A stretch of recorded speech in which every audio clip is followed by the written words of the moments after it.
Thanks for joining us for part 2, and we're going to pick up exactly where we left off in part 1. Thank you very much. That's the thing. I mean, the American people are incapable of recognizing leadership, political leadership. So there's no way they could get it. And as I've already said, to repeat myself, if they got it, the leader wouldn't be able to get his appointees appointed, and if he did and somehow was causing trouble, he would just be assassinated. Or they'd create a campaign against them, like they did against Nixon. Nixon was removed because he was regarded as a threat to the military security complex.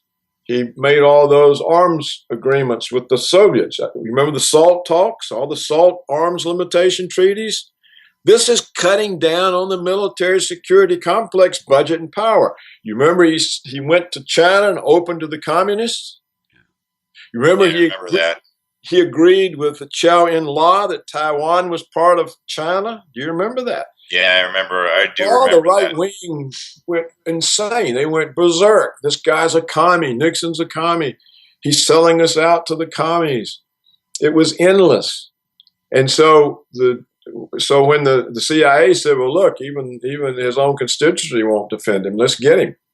So they got those 2 corrupt Washington Post reporters to make up all that stuff about Watergate. If you ever read their account in the Washington Post, because I remember reading it every day, there's no information in there. What they do, they use words to create an ominous presence for Nixon. And they pass on this fabricated word-created ominous presence to the reader and leaves the reader with the impression that this is some kind of an evil force, this Nixon. But there's never any information about what he did or who this or that. And this deep throat guy is made up. I know that a guy died a couple of years ago and on his deathbed claimed he was it. Well, they had to have somebody say that. But Deep Throat never existed, and he never had any information. If you sometime go to the library morgue and look at the Watergate coverage of Woodward and Bernstein, and you look in there, you cannot find anything that means anything. You just find this very deceptive use of words and insinuation. And this is the picture that they created of Nixon. See, nobody knows. And Nixon was really the most liberal president we ever had. You know, he created the EPA, right? He required the federalization of Medicaid. He did all kinds of things for ordinary people. He pursued peace with the Russians, with the Chinese. He was doing his best to get out of Vietnam. He was trapped. He didn't start that war, inherited it. He was trapped there because all the gung-ho conservatives, we're not going to be defeated. And you can't win. How are you going to get out? If you leave, they say, oh, he sold out the country. He sold us out. We lost because of Nixon. So he was trying to avoid that. He knew he had to have conservative support. And that's what made it go on and on and on. He just couldn't find how to get out without having to pay a huge price due to the misguided ideas of the American conservatives and the Republicans. Now, I'm not trying to make a brief for Nixon. I'm just trying to show you how easy it is to stifle a president, a leader, who's trying to do good for the country, when that good cuts against the powerful vested interests, like, for example, the military security complex. They're far stronger than a president. And they saw Nixon as inconvenient, they got rid of him. I've been convinced by the historians who studied JFK's assassination for 50 years that he was taken out for the same reason. He was taken out by the Joint Chiefs of Staff, the CIA, and the Secret Service itself, because he was seen as soft on communism. And I'm absolutely convinced that's what happened. So I as well. So my point, though, is simply how difficult it is if you got a leader or somebody who at least understood what had to be done. How difficult it is to get it done. And I saw that in the Reagan administration. He had two goals. He wanted to end stagflation. He wanted to end the Cold War. He had to fight his own government to do that. And I want to bring this to what's happening right now. And as a matter of fact, it just happened in the last day or two in the situation in Syria, not to mention the Middle East and Ukraine. And it seems like the White House is kind of spinning out of control, and they appear to be losing control on all fronts of the wars that they started. And John Kerry met with Putin in Russia and conceded to Russia's request to allow Assad to remain in power. What does that mean that Kerry went to the Kremlin and then backs off from the main reason the U.S. began the invasion, and which is what it was, the invasion of Syria? I mean, and now they're backing out. So I agree wholeheartedly with everything that you've just said, Dr. Roberts. But it seems like that things have just gotten really weird with, well, I think the State Department. I think I can explain that, Roy. You have to remember now, these wars and the plan to take Syria out and Iran predate the Obama administration and predate Kerry as Secretary of State. You have to remember what General Wesley Clark told us. Yes. That he was shown that one of the Pentagon generals showed him the memo of the countries that were scheduled by the neoconservative Defense Department to be taken out, and Syria was on it. And Libya so and all of this, and we know from George W. Bush's first Treasury Secretary, Paul O'Neill, that the first cabinet meeting he attended as Secretary of Treasury, long before 9/11, the main topic on the agenda was the invasion of Iraq. And he has, made this public knowledge. They were talking about invading Iraq and had a plan for it, and everybody at the meeting was already for it. And this is long before 9/11. So all of this was set up by the neoconservatives. It really goes back to Paul Wolfowitz, the Wolfowitz Doctrine, which he wrote, I think, in 1992. And the various neoconservative papers that you can find online. I forget what that group was called. Something for the New American Century. It started with a P. It's PNAC. Yeah, something like that. Anyhow, all this was already there. So Obama comes along. This is already in motion. It's already in place. It's the policy. Presidents don't have the power to change these kinds of policies. Not very easily. It takes time. They have to make changes in appointments. They have to convince some people, buy off others.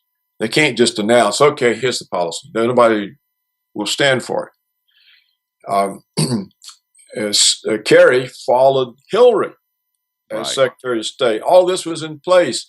Victoria Nuland was already the Assistant Secretary for Eurasian Affairs. She's the notorious NeoCon who overthrew the Ukrainian government and stuck in a puppet. A lot of people don't understand that the secretaries of departments don't appoint the assistant secretaries or the undersecretaries. These are presidential appointments. And a cabinet secretary cannot easily fire an assistant secretary because he didn't appoint them. It has to go through approval of the president, the White House, and often senators, because the person will have a lot of senatorial support. That's how they got there in the first place. So if a secretary just goes and tells some neocon idiot that they don't want there anymore, you're fired, it doesn't mean anything. All the fired idiot has to do is the fired neocons to call the White House or call the Senate support. All the pressure comes on the secretary. So what I'm telling you is that I think what happened is that over time, since Obama and Kerry were just stuck into office in a policy that was already underway and unfolding. There wasn't anything they could do about it. And you may remember a while back, Kerry tried to do something about the policy, and Victoria Nuland contradicted him, and Obama backed her. So you see how this works. Well, I think what's happened is that recently Putin has made a number of very decisive statements. You may remember he said at the UN 70th anniversary, we've had enough. We're fed up. We're not putting up with you any longer. That's exactly what he said. You remember he's on video explaining that what he learned from World War II. He said, when you realize that war is inevitable, you strike first. And he issued the orders the week prior to Kerry running to Moscow. He issued two orders. One was to immediately destroy any force that could possibly be a threat to Russian air or ground operations in Syria. In other words, one more time, a Turkish plane, Israeli plane, American plane, or where they don't supposed to be, it's going out just like that. The other order he gave was to the Defense Ministry Board. He said to modernize all three elements of our triad and bring our nuclear forces to total readiness. Well, these are very scary orders. And even a fool like Obama has got to see what the stakes are. And then he's got to start learning about these crazies that are telling him, oh, let's shoot down Russian planes. Let's send troops to Syria. He has to see, hey, wait a minute, buddy, you're talking about the end of the world. I think that is what came down on Kerry and Obama's heads. And they went over there. They saw this was a momentum to war. You know, once you get a momentum toward war, it just takes on a life of its own. It's not something somebody can just push a button and stop. And I think Kerry saw, hey, look, this is getting out of control. We got to stop this right now. And I think that's what that visit was about. He went over there to eat crow. Yes. And say, okay, we take it all back. We're going to work with you. We agree Assad's not going to be overthrown. It's up to Syrians, and so on and so on and so on. Now, the question is whether Kerry and Obama, assuming they mean this and they're not dissembling, trying to fake the Russians out, assuming they mean it, the question is, are they strong enough to implement it? Or are the NeoCons stronger? You see, the NeoCons are a movement. They've been going for decades. They have important positions in the Obama administration. The head of the National Security Council is a neocon. The U.S. ambassador to the UN is a neocon. The Assistant Secretary of State is a neocon. They're all in the Pentagon. Some of them even in the military. They control the Council on Foreign Relations, the Wall Street Journal, Fox News, the Washington Post, the Weekly Standard, the National Review. They got the media. So this is what Kerry and Obama are up against.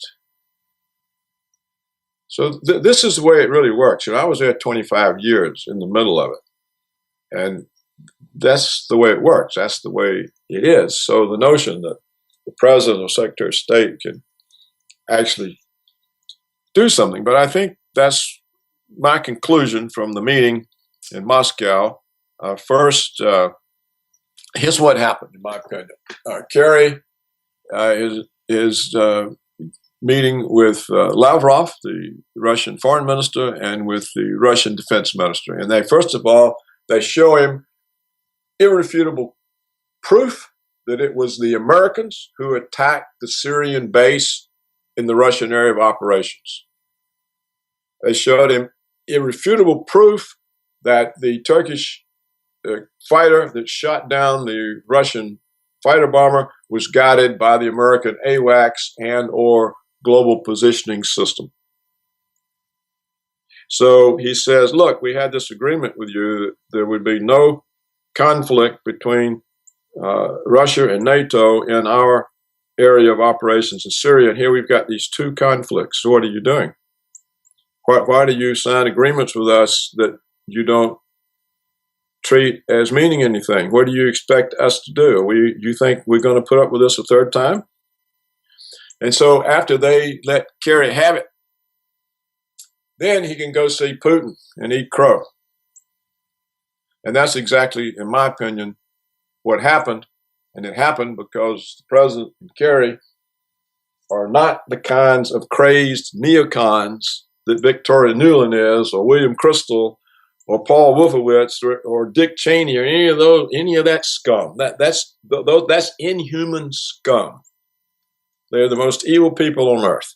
They are the most evil people on earth. And throw Henry Kissinger in with that group. No, you can't do that because he's warned them over and over. You're pushing the Russians far too hard. This is not my policy. And Brzezinski has said the same thing. No, they are not neocons, neither Kissinger nor Brzezinski. They were par excellence Cold Warriors during the Cold War period when the Russians were a potential threat, the Soviets were. The neocons are far, far different. They're actually evil. And I think that this has shocked Kerry, it's shocked Obama. Both of them aren't really much of anything, but they have enough sense and enough humanity to see that, hey, look, why are we doing this? Because the Russians just keep pointing out over and over. You know, Putin asked us at the 70th anniversary at the UN, he says, do you realize what you've done? and he keeps asking that.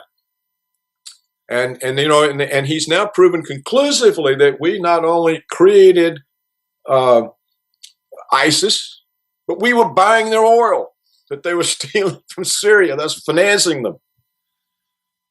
We were in cahoots with the president of Turkey's family. So all this is proven, and this has a certain impact on secretaries of state and presidents, because if you get, and another thing has had a big impact. According to numerous reports, the Pentagon has run 16 war games with Russia. We completely have lost every one of them. Total defeat across the board, land, sea, air, nuclear. And it turns out the Russians' weapon systems are so far superior to ours. And at the moment, more than 95% of the nuclear forces are on permanent alert. And why are our weapons worthless? Because when the Soviet, first of all, we know that the military budget has always been run for the benefit of the contractors, the defense industry and the military security complex. And so cost overruns are just endemic. It's part of it. It's how they make money and money and money. Well, what's happened when the Soviet collapsed, the threat went away. And so it got even worse. Now they don't even make stuff that works. Look at the huge sum they have squandered on the F-35, and it's useless. Useless. It's useless. It can't even, an F-15 from years ago can blow it out of the sky. It's useless. Look, they just had that brand new Navy ship, some kind of cruiser. It can't even get to port on its own power. 20 days after it was commissioned, it had to be towed back to port. It couldn't even go under its own power. So that's sad. So this is everywhere. Now, the Russian stuff works. And they keep demonstrating technology we didn't know they had that we don't have. Exactly. And they just recently deployed one that knocked out all the digital footprint in an isolated area. They can target an area, and they can target satellites with this. And everybody kind of went, wow, that's new. Right. And They can shut down all of our airplanes, all of our ships, yep. our GPS system. As far as we know, they can shut down our nuclear weapons. And the understanding that I have, and you can correct me if I'm wrong, Dr. Roberts, but the technology that they're using, this technological weapon, doesn't actually destroy anything. It just kind of hampers it and scrambles the signal and renders it useless as long as the weapon is pointed at it. It shuts down the ability of the systems to function. They can't give or receive responses. They just become useless. And we don't know this technology. We don't know what it is or what to do about it. So if we had a war with them, they can just shut down everything, all our communications. I mean, then we would be sitting ducks. The ships wouldn't we be able to steer. The airplanes lose all control over their firing mechanisms. They can't, their radar, they don't even know where they are. They can't fire a weapon. So we really are at this point. It's pretty much checkmate. And if they were, if the neocons were Russians right now, they could wipe us off the face of the earth at zero cost to themselves. Exactly. And they're not doing it. They speak very politely. They're non-provocative. They keep relying on diplomacy. They keep telling the truth. And the United States keeps lying, dissembling, orchestrating false charges, taking reckless, aggressive actions. So I think all it would take is if this continues and then the Russians get some idea that we're going to get that technology, they're just going to take us out. Do you think that with the situation with John Kerry, that they're looking at trying to formulate an exit, a graceful exit? I think that the Russians are going to stick with diplomacy as long as they can risk trusting America. Wow. That'll end with the next administration, because you're looking at, I mean, if the election were held today, you'd be looking at Trump versus Clinton, and they're both, Trump is I mean, he's a wild card. No one really knows what he's all about. Clearly he's anti-Muslim, but Hillary is probably one of the most dangerous of the neocons. Well, you see, I don't think any of those people themselves are dangerous. What's dangerous are the private interest groups that control them and the neocon ideology. But let's assume that Goldman Sachs has some intelligent people, and if the bankers see, holy crap, this is going to nuclear war, they're going to tell Hillary, hey, darling, you forget all about that tough rhetoric, and you're going to make peace right now. We don't want to lose all our hold on everything. So there are checks on it. It doesn't have to, as I've already said, what Hillary thinks didn't really make any difference anyhow, because no president can act independently of the groups that are controlling the situation. And it ain't Hillary that's controlling it. And the reason she's a possible candidate is because of the bank support. They've given us so much money.